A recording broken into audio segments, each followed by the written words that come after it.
बिस्मिल्लाहिर्रहमानिर्रहीम। अस्सलाम वालेकुम। जैसा कि इंसानी जिस्म के लिए दिल, दिमाग और गुर्दे बहुत इंपॉर्टेंट हैं, इसी तरीके से जिगर भी इंसान के लिए बहुत इंपॉर्टेंट है और इन सब को वाइटल आर्गन कहा जाता है। और बड़ा अनफॉर्चुनेट है कि पाकिस्तान में जिगर की बीमारियां बहुत कॉमन है और एक रिसर्च के मुताबिक पाकिस्तान हेपेटाइटिस सी में दुनिया में दूसरे नंबर पे और पाकिस्तान का हर 20वां शख्स, मकसद ये कि हर 20 में से एक शख्स किसी वजह से जिगर की बीमारी का शिकार है। और अगर बात की जाए कि इनके काजेज़ कौन से हैं, वैसे तो बहुत ज़्यादा काजेज़ हैं जिगर की बीमारियों के, लेकिन कुछ काजेज़ ऐसे हैं जो हमारे मुल्क में बहुत कॉमन है। पहले नंबर पे अगर बात की जाए तो उसमें हेपेटाइटिस ए, हेपेटाइटिस बी और हेपेटाइटिस सी। और अगर दूसरे नंबर पे बात की जाए, हम अपने लीवर को खुद ही डैमेज करते हैं शराब की शक्ल में, शराब पी के। दूसरा ये है कि चर्बी वाला खाना और आयल इस्तेमाल करके। आपने एक लफ्ज़ सुना होगा फैटी लिवर। फैटी लिवर इसलिए इस्तेमाल किया गया है कि हमारे जिगर के ऊपर चर्बी आ जाती है। इसका मकसद ये है कि वो चर्बी वाला खाना जो हम ज़्यादा खाते हैं वो हमारे जिगर में जमा हो जाता है और वो फैटी लिवर कहलाता है और वो बहुत ही ख़तरनाक सिचुएशन इख्तियार कर लेता है और हमारे जिगर को वो सिरोसिस की तरफ भी लेके जा सकता है।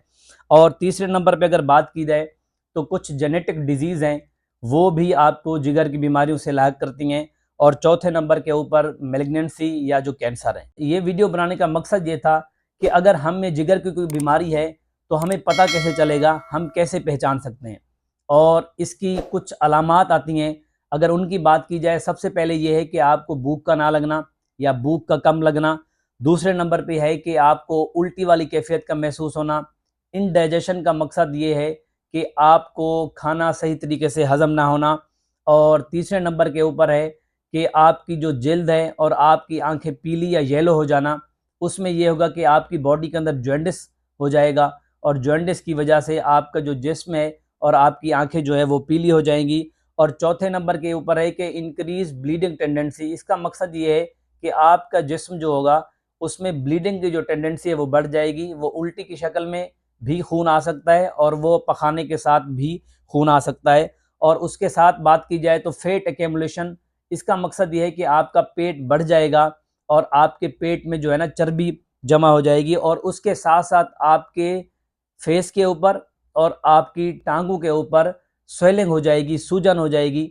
और अगर ये चीज़ें आप में हो रही हैं तो आप ये समझें कि हो सकता है आपको जिगर की बीमारी हो, तो आपको जिगर के टेस्ट करा लेने चाहिए। और एक लफ्ज़ होता है जिसको स्पाइडर एंजियोमा बोलते हैं। उसका उसका मकसद ये है कि आपके सीने के ऊपर लाल किस्म के स्पाइडर की तरह धब्बे बन जाते हैं। अगर खुदा ना खास्ता ये चीज़ें या ये अलामात आप में आ रही हैं तो आपको सिंपल से टेस्ट हैं वो करा लेने चाहिए। अगर इनके टेस्ट की बात की जाए तो सबसे ज़्यादा जो मोस्ट कॉमन या बेसिक टेस्ट है जिसको LFT बोलते हैं, लिवर फंक्शन टेस्ट।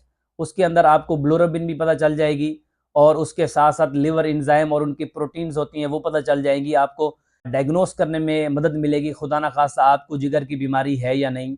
और उसके अलावा अल्ट्रासाउंड करवा सकते हैं, CT स्कैन करवा सकते हैं। अच्छा, एक चीज़ और भी इसमें शामिल है जो आपको जिगर की बीमारी करवा सकता है।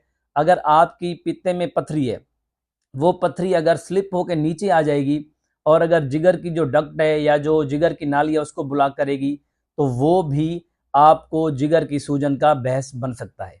जी, मेरा नाम डॉक्टर ज़ुबैर है और अगर आपको ये वीडियो पसंद आई हो तो इसको लाइक करें, शेयर करें और मेरे यूट्यूब चैनल को सब्सक्राइब करें। बहुत शुक्रिया। अल्लाह हाफ़िज़।